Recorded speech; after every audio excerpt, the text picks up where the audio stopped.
the H.A.T.A.E podcast.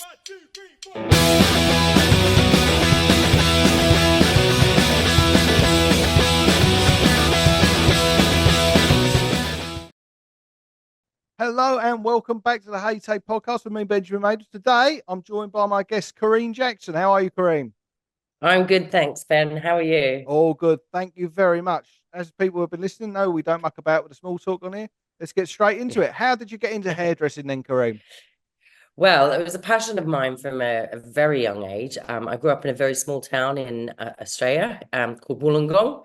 So I got my first job at 13, and then I worked for my parents from the age of 15. As soon as I qualified, I jumped on a plane and came to London. Oh, fantastic. So your parents were both Yeah. hairdressers as well? They're not, no. Okay. My mum was an accountant. My dad was a coal miner. Okay. So back in the 80s, it was pretty tough to get work anywhere. And they bought a tiny little salon, which I have to be honest, I've only just come to terms with that. That horrified me. And I wasn't happy that they did that. But, you know, in the long run, it set me up for the rest of my life. So Yeah. What was the idea about coming to London then? Was there there's always a dream to travel and go somewhere, or it just I came used up? to follow the British hairdressers. I loved Vidal Sassoon. I loved Charles Worthington, who I went on to work for, Trevor Sorby. I was following all of them in the Hairdressers Journal magazine that we used to get in Australia.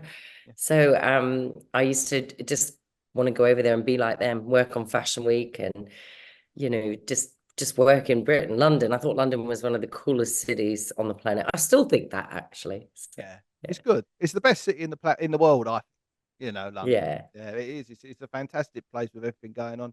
So when you came over, how did you find sort of the transition from working? Were you working in sort of that small town in Australia and then coming straight to London, not via any of the I bigger did. cities? Yeah. I did. I went via LA, Yeah. and then on to Toronto. And then I landed in London, and it was 91. So this whole scene was just starting, which I thought was absolutely brilliant. I traveled around Europe for a few months, and then I came back and worked for a small company, which was good. I think it got me into London, and to really work out. I always thought the bigger companies didn't want to take you on because you only had a 2-year visa and all of that. So I did that for 3-4 years. And then I got a job at Charles Worthington's. And that's when my career really took off. That was in 1997, I think it was. Okay. So Yeah. you've been in London a little while then. Yeah, I At had. that point. So if you're saying that was sort of an ambition to work, did you start applying for those jobs? It's sort of those bigger name salons when you first arrived, or I did you? didn't at first because I was a big fish in a little pond in the company I worked for. So we did all the Weller competitions, and I learned to speak on stage, and I really honed in my skills there. So when I started at Charles Worthington's, I was ready to settle down a little bit, although I don't think I ever settled down. And very quickly, within 6 months, I was managing or deputy manager at one of their salons, and then I went on to manage Covent Garden branch. I was the deputy manager at their Percy Street branch, so that was great. I really enjoyed working there. I got on the art team, which was rare for them to put you into two categories. They'd either have you in management or creative. But I was fortunate enough to be able to cope with the workload of being a manager and working on their art team and traveling internationally. So absolutely loved it. Yeah, it's a difficult thing to do, isn't it? I don't think a lot of people appreciate that. It's difficult to be the sort of the management, the academic side, and the creative side. It's very, very, very difficult to do that. Did you, when you were working there at Charles Worthington, did you notice sort of a difference in how things were done compared to sort of smaller salons, especially sort of looking at it from the management side of things, or? I did. I loved it because it was structured, and I like structure. I like to work within boundaries, obviously break the rules, but I like to work within boundaries. There was organization, there was ongoing training. We had a vibrant team, you know, at the time it was with Carolyn Newman, it was with Adam Reed, Sam Shepherd Gardner. It was really inspiring people, Dennis Robinson, and we all just clicked. I think we were kind of a dream team at that time. You know, we were working really hard. We were in management, creative, and we were going out still. So it was a pretty special time, I think. Yes, especially that sort of time in London, sort of Britpop was still just about around, wasn't it? It was sort of, there was still that sort Yeah. of buzz around, certainly Covent Garden, you know, which isn't Yeah. far at all from Soho and sort of all the fun that goes on around there. Yeah. You know, it was a brilliant time, I suspect, to be in the industry as well. Did you notice sort of over the years that you've been in the industry, have you noticed how has it's changed sort of from sort of Yeah. how it was then?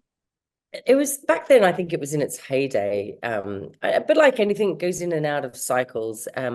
Hairdressing was cool. You had really great programs on TV, like 10 Years Younger, and I think it was called Look Good, Feel Better. Andrew Barton did it, Charles did it. Lisa Shepherd was quite big on these programs, which gave the industry kudos. A bit like British Bake Off or whatever they were. What is it?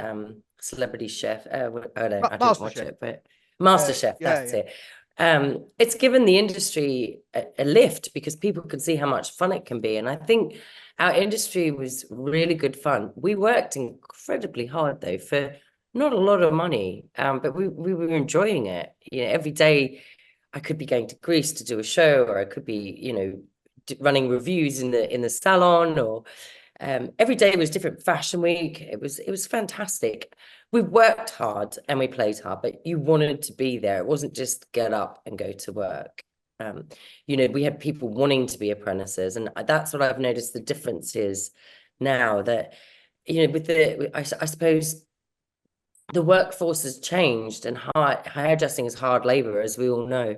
And to get anywhere, you have to really do your time. Um, Yeah, so yeah, absolutely. It's a doing job, and you've got to do it lots in order to get good. You know, yeah, and especially in the time at the moment, sort of instant gratification with everything.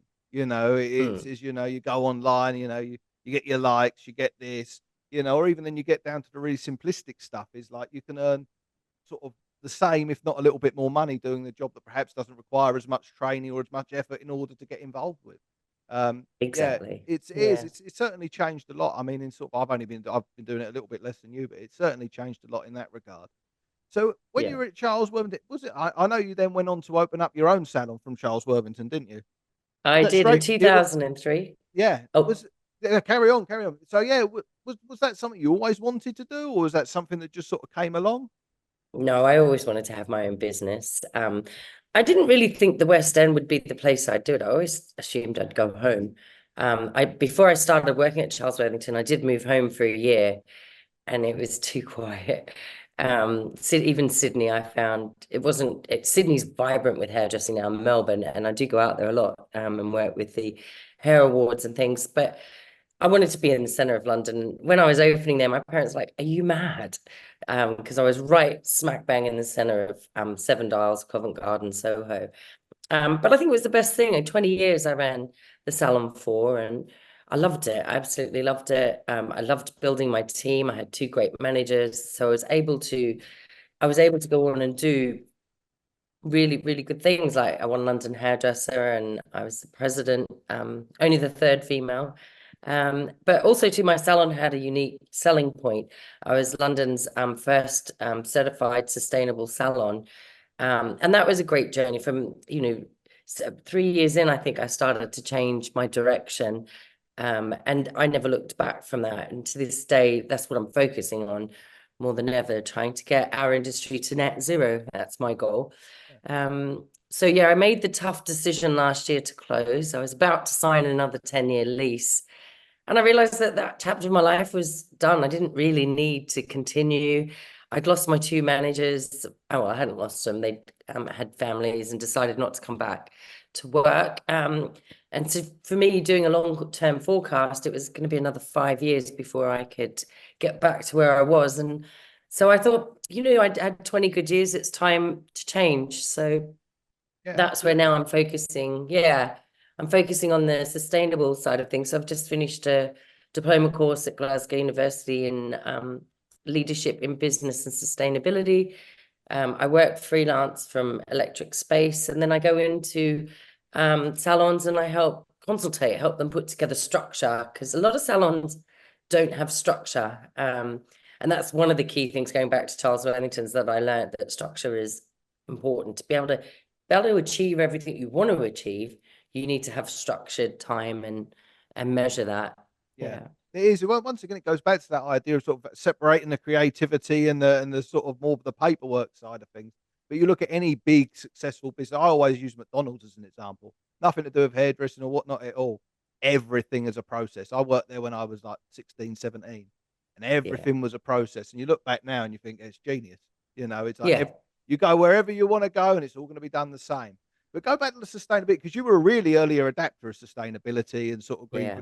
green practices because it's a lot of people now are starting to catch on to the idea of it. I mean, what made you was that sort of bringing into your personal ideas to things, or was it something you sort of decided as a business you're going to push forward to, as sort of in regards to sort of becoming a sustainable salon? I think it's always been within me to be sustainable. It's something that growing up in a small town in Australia with beautiful beaches, I had an issue with rubbish. Um, Australia was a very early adapter of sustainability, although I think it's fallen off the cliff now. But so that was always there, to recycle, not to waste, to buy in bulk. Um, that over consumerization of things where I grew up hadn't really hit. And when I got to London, capitalism was huge and globalization was huge. And I struggled a little bit with the waste, just buy more, sell more, sell more. I struggled a little bit with that, although I was quite good at it. Um, so when I opened my salon, I actually had a client that had cancer, who I still do to this day. And she had asked me to look into products that didn't have as many chemicals. I said, oh, they're never going to work. I had the L'Oreal color degree. I knew L'Oreal inside out. Anyway, I started doing some research and I was horrified at the chemicals that went into color. So I looked at quite a few brands and a lot of them weren't really great. They was just disguising the names of the ingredients and things. And then I found organic color systems, which I still use to this day. But so I started there swapping over, and then I realized that there's no one else doing this. There's no one looking at the sustainable side of things. So I really dug into it and I enjoy a project. So I got excited about it and slowly I started changing the business. Nothing happens overnight. And I think that's the message at the moment. People think it's all too hard, so they do nothing. Whereas if you start small, like little drops, oh, let's change this, get your team involved. My team would come to me and say, right, Karine, well, we're serving clients plastic bottles. So I actually had a filter fitted, and then we would fill up glass bottles and serve it in that. And it was just little steps. It's so much easier now, though, because we've got companies like Green Salon Collective and Vish, where you don't waste color. There's so many things, but that was an experiment we did before we had all of those companies helping you now, was we filled a vase with color waste for the first week. It was anonymous, so no one was going to get blamed for it. And I showed my team, and we were all shocked at how much color goes down the sink and into our waterways. So we started writing down our exact measurements. Now we have Vish, which is fantastic. We just measure it all on there and it logs it. And we won 3 years in a row. Waste Warriors, which all of us were really proud of. So we had something like 4% waste, pretty much from the onset, which was great. Yeah, Um, I mean, when you started doing it, it was difficult to do. mm, Now it's becoming. I worry about it being the current vogue with a lot of things, but now it's easier than ever to do. yeah, Everything's labeled as even product companies are going over to sort of recycled bottles and other materials instead of sort of entirely plastic. yeah. To use for the products. Well, there's a little bit of greenwashing going on, and something I researched doing my diploma course. And so big companies now actually have to have a climate action plan, and they have to work towards the UN set 17 sustainable development goals. So they have to actually comply to that. I think where our industry is missing out is the big companies aren't helping the small salons to do this within a price range for them. And so being freelance now, I go into salons and I just, oh, we're doing this and that, but they're not even recycling. So that to me is big greenwashing, but I don't even think they understand what they're doing. Yeah, Um, and that's where I think I want to come in and not think I am going in and helping salons to look at small steps. you know, if you're sitting at home right now, I'm at home, there's no lights on. I don't need any lights on. And I think it's an old-fashioned way of thinking that you need your salon lit up bright, when natural light's going to show your color much better. Obviously, if you're in a supermarket or somewhere else, but most places I've worked in have had skylights. So we don't need all that extra lighting until it gets darker. So that's one area. Firstly, you can save money. And then secondly, it's much better for your clients' colors, things like that. You know, years ago, they used to have the color bar or the color down in the basement. Why would you do that? You need it with the natural light. That's, you know, so again, you don't need that heavy lighting. So simple little steps people can take to making a better environment. And color waste, I think, is at the top of my list. And, you know, as salons, I think there's 48,000 salons in the UK, and they produce each year 4.5 billion tons of waste. Really? That is just the UK. Huge amounts, isn't it? You know, It is that, huge amounts. yeah, that's serious amounts. It's 3 times the size of France. Really? Good Lord, that's crazy amounts. I didn't realize it was. I thought there would be a lot of waste, but I didn't think there'd be that much waste. You know, Yeah, but then you think about it. You know, you got your foils for your highlights, you got your color tube, the color box, And before you know it, you're down a very long street, aren't you? But yeah, yeah, it's huge. it's insane, really. I mean, what do you find is the biggest challenge in getting the message out there to people about the sustainability within salons? I mean, my personal thing is, you touched on it just there, is that once people realise that they can save or even make a little bit more money out of it, of course, people will be a little bit more interested in it. You know, Yeah, what do you find is the hardest bit about getting the message out and the word out to salons? that's the bottom line. It's what are they going to benefit? What, you know, at the moment they can just see a cost to it. So if you take on Green Salon Collective, which I think is absolutely brilliant, it costs money to have it in the salon. But if you use it correctly, then you're going to save the planet. Your team aren't going to waste. Like simple things. I mean, I do use the Easy Dry disposable towels, but you know, what I do is I call it a circular economy, and it's something that we're going to start hearing a lot more of. Businesses are changing to that. Universities are teaching this. It's in the past, you know, we take, we make, we use, might recycle, we throw away, and it's linear. So now what we need to be doing is we take, we make, we use, we reuse, we upcycle, you know, and we put it back into a circular economy. So only buying things that can be used in a circular economy. So the towels, you're about to, my dog's just got up, so you might hear it.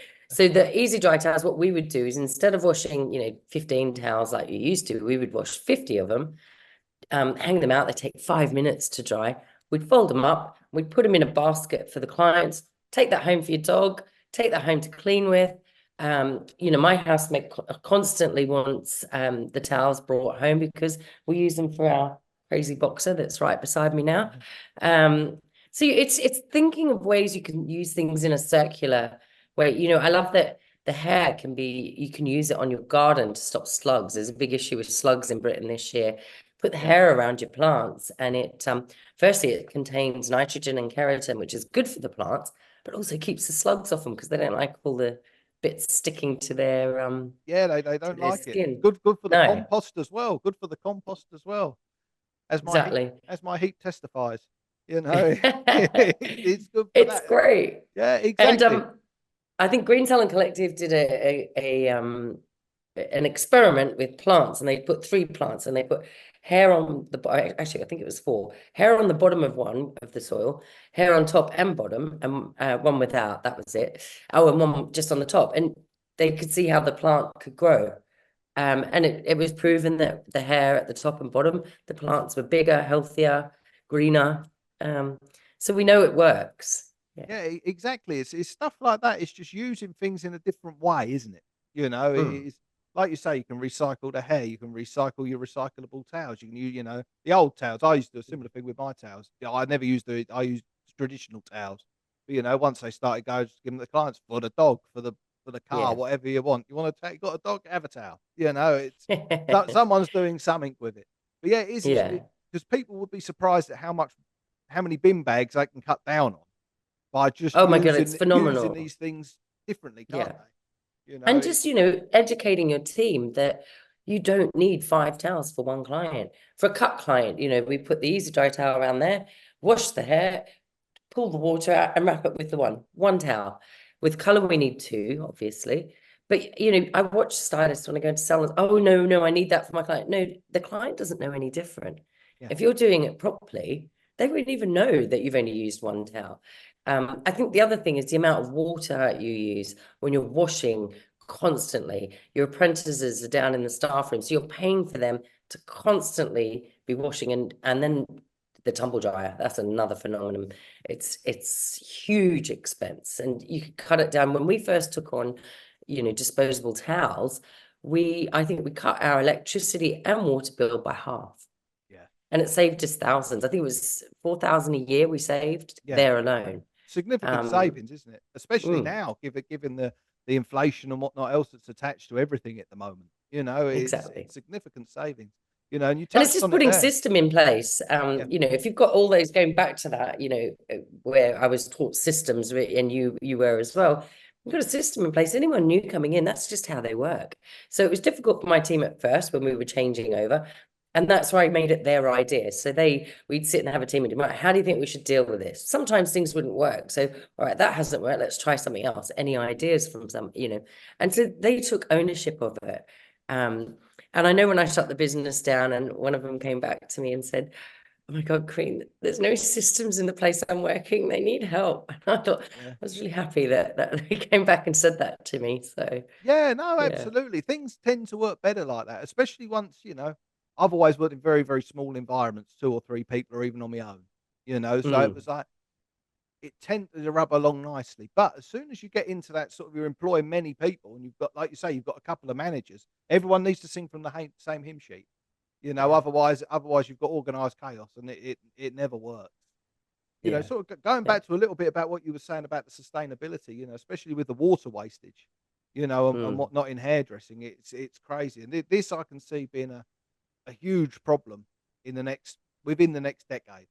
Well, We've we've got a massive problem now. I don't know if yeah. you've caught the papers here with the sewage Oh yeah. seeping into our drinking water. And I keep forgetting that because I just drink normal water, but looking at it now, I need to filter it Yeah. somehow. Yeah. You'll be all right. Yeah, that's what I figure. A little bit of germs never hurt anyone. Yeah. But we really need to be careful with that. And people say, "Oh, it rains so much here," but as the population's growing, what they have to do is build bigger reserves, water reserves. That takes away from nature. So we're just creating, bigger problems.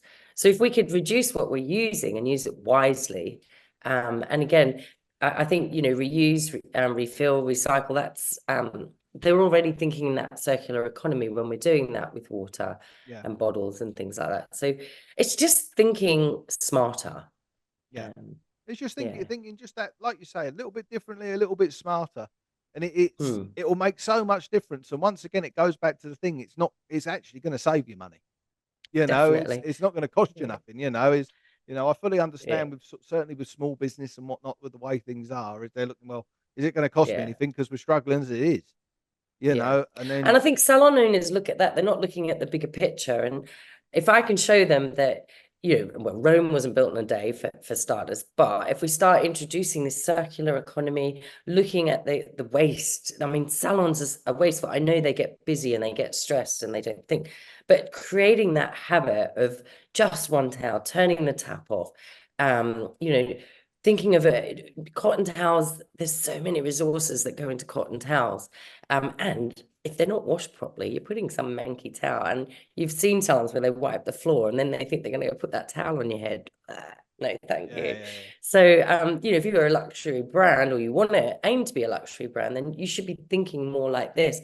It does actually save you money in the long run. And if you can compare your electricity and water bill a year on from when you take on these practices, you'll be shocked, absolutely shocked. But the other thing, color wastage, I mean, the average salon per stylist is about £4,000 a year. yeah. You know, A lot of money. you need to, even if you can just about cut that in half. If you've got 5 stylists, you're doing quite well out of it by then, aren't you? You can cut that right down. When we took on Vish, it was more of an experiment just to see. So my stylists on average were wasting a month about £6-7, Yeah. A as lot of colour. opposed to, yeah, I'm working in a salon at the moment. and I'm looking at that a day per stylist. Yeah. That was a month for my stylist, but one I think she's like 700 each week. I mean, Yeah. it's going down the sink. It's a lot of product wastage, Yeah. a lot. And when you look at the statistics, that's like nearly a year's worth of clients. Yeah. It's a lot of money, isn't it? It is a lot of Mm. money. That's the key thing. It's getting it out there that you can do a bit of good and save a few quid at the same time. You They know, come that, hand in hand, really. yeah. And that's really important. That's the message I want to get out there, that they both come together. So you will save money without a doubt, because you're not wasting. If you want to put systems in place, they cost a little bit to put in, but you will save more. Yeah. So It's like you say, it all comes swings and roundabouts, doesn't it? In the end, it all comes yeah. back and it comes back to you in a bit.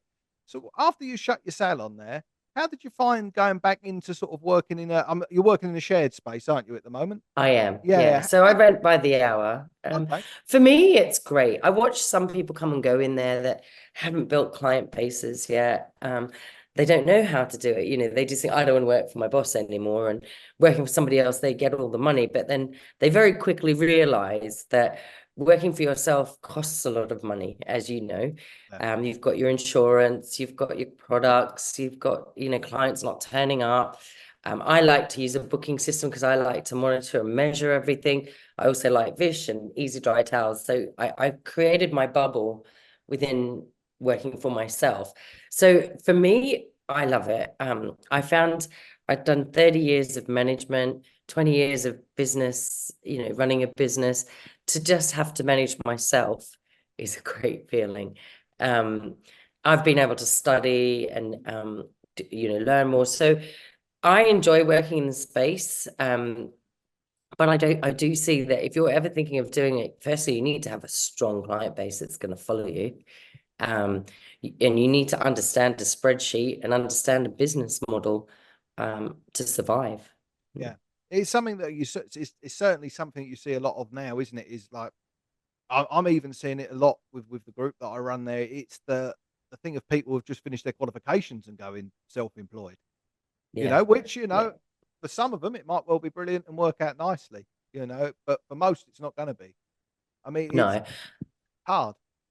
it is hard. And I think you also, I'm only doing it now, I'm not going to say how old I am, but I'm coming to the age of, winding down a little bit. I've spent most of my career, 35 years of my career, working 60, 70 hours a week by choice. Yeah, I enjoyed it. I'm winding down now. I do about 45 hours a week, which I'm struggling with because I'm like, oh, I should be doing stuff. But to work in an environment with teams and other people is so important, and I'm a big believer of that. I like organizations. I spent a lot of time with the Fellowship for British Hairdressing, as you know, that's how we met. yeah, um, and I like working within groups so that we can unite and grow our industry together.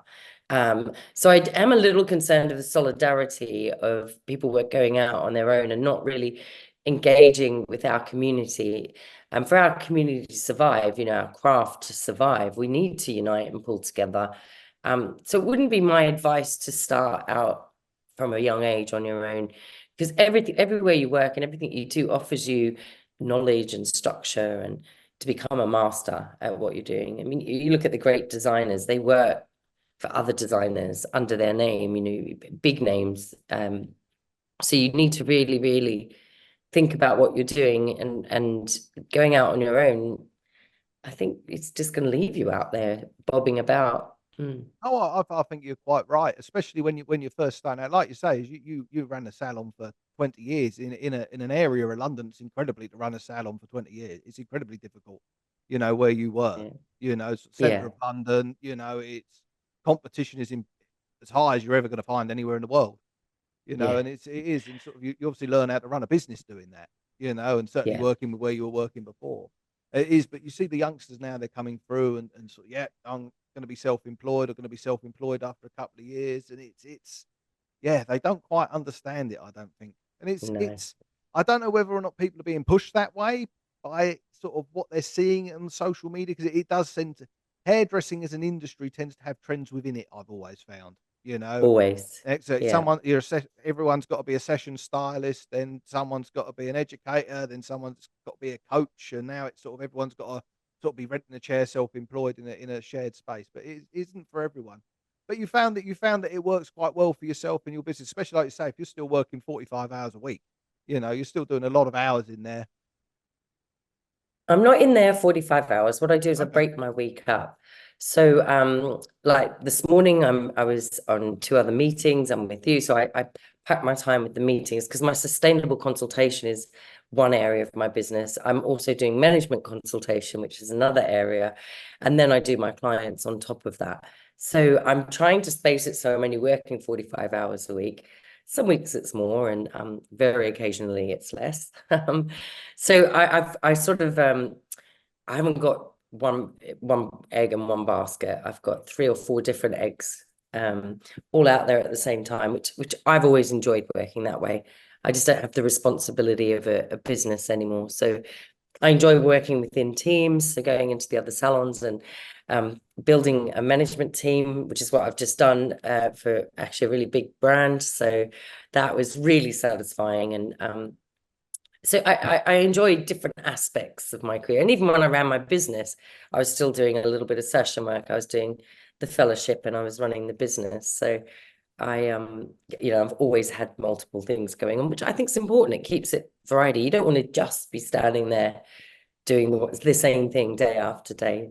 Maybe if we could get salon owners looking at that picture, again, making it more circular so that people are stimulated and feeling like they're getting the variety, we might be able to keep them in salons a bit longer. Oh, I think so. I think it is a difficult business like that, isn't it? It's quite easy to let sort of the line go, and they turn up, they do the clients, and we're all happy here. But Yeah. you do need to create that stimulation. You touched on it earlier there about the fellowship, and whatnot. That's how we met when you were under your presidency. How did you sort of you changed an awful lot with the fellowship, in my opinion, when you were president. How did you find doing that? Is that something that was easy to do, or did you find that it was quite difficult? It wasn't easy, because I struggle with the fact that our industry is 90% women, um, and 10% men, but who can name the women? They can name the men.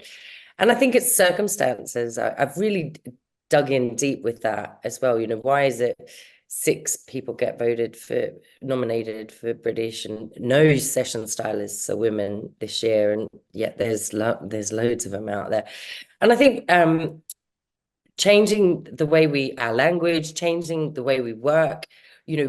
Women shouldn't really be falling into what men do because we're different. So society and our industry should be allowing for both people to rise at the same time. So that was one of my biggest things when I was president. And I think I succeeded in getting more women on the panel and things. I suppose I had the advantage. I'd been when I opened my business, I decided to join the fellowship because I felt as a entrepreneur on my own, I wanted to be within the industry, and I felt that was a way to communicate and contact and grow, which I did. I learned so much from many businesses. Victor Pajak came in and helped me. Errol Douglas helped me. Lisa Shepherd did. Tina Fari. There was so many people. We all communicated together, and I think that helped me keep a business thriving in the West End because you could bounce ideas off them. So the fellowship for me, I started as project leader for Project X. And then I went on to be chancellor. So I grew within the fellowship. So by the time I took on the role as president, I was well versed in how the fellowship operated, and I was able to make the changes. I'd already been making the noise about them, and I was chancellor for Bruno and Errol before I became president. So they knew what my manifesto was going to be, and the steps to succeeding in that were already in place. So I feel I had a really great time doing Yeah. that. No, you did a wonderful job with it. You opened it up, and it was brilliant. Certainly my Thank you. experience of it. It was. I had a lot of opportunities I'd have never have gotten. With the Yeah, fellowship at that point. Especially being from a very small, so just me, my mum, and my dad worked in the salon. That's the level yeah, we're working at, and the opportunities that I was given there by sort of yourself and Anne Herman, people like that. It was, I would never have been given such opportunities elsewhere. But yeah. yeah, it's fantastic. So what does the future hold then, Karine? So you're now working in the sort of salon a couple of days a week. You're doing your sustainability and you're coaching a couple of days a week. So what does the future hold then? Well, my mission, I'm on a mission, Ben. I really am on a mission. A lot of people don't know what net zero is or how to achieve it. And my aim, my goal is to get our industry to be one of the first industries to hit net zero. And I know that's a big task, but the only country in the world that has done it is Costa Rica. And I loved researching what they've done. And I think we can do it. If I've got a big enough voice, I do shout loud. And I think educating the hairdresser, the stylist, the product companies to ask the question, what's your carbon footprint? And how do we achieve net zero? What does net zero look like? And it's, using the same amount of oxygen and carbon. And at the moment, our oxygen is here and our carbon is up here. And we need to get it back to a balance. So it's not cutting everything out, but it's working wisely. So that's my dream with Karine. That's what my aim is now. And I hopefully, as I get older, it's harder to be behind the chair. So that's where I want to push myself towards, working within the industry with the big companies to help the smaller salons achieve net zero, so that we leave a future behind for well, I haven't got kids, but I've got loads of nieces and nephews, and I don't want them worrying about it. And they do worry about it. So certainly the youth are certainly very switched on to such things. Definitely. It's something that they're being taught and educated on constantly. And it is, like you say, it's about leaving it a little bit better than what you found it. And exactly. if we can carry on like that, we'll be all right in the end of it all, won't we? We will. It's a difficult thing to do, and like you say, is this sort of hairdressers, like the amount of waste. Water is my big thing personally, because the amount of drinkable water we have on this planet is diminishing ridiculously fast. There was a thing. It was a few years ago, and it was slightly wrong, but it's not too wrong. We would have lost 25% of the world's drinkable water by 2025, and that's next year. And with an ever-growing population and whatnot, it's a big problem. It is. If we haven't got water, we've got not a great deal at all. We're in exactly. trouble. That's the it's precious. Yeah. Exactly. Yeah. So where can people find out about what you're up to then, Karine? So you can contact me directly. I'm still in there. I've just finished my course, so I'm very passionate about it. So I'm putting together at the moment a website.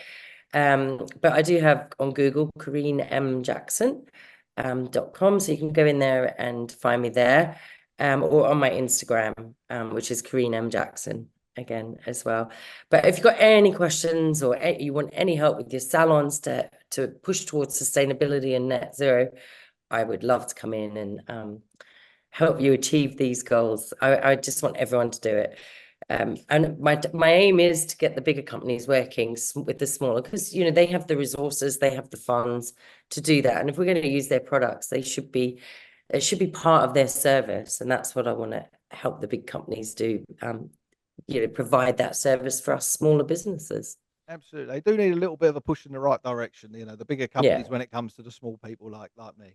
But yes, so what I'll do is I'll put all of that in the show notes and whatnot. But thank you very much, Karine. Been a pleasure talking to you. Have a good Always afternoon. great to see you, Ben. And I'll see you soon, no doubt. Yeah, take care. Thank you. Bye bye.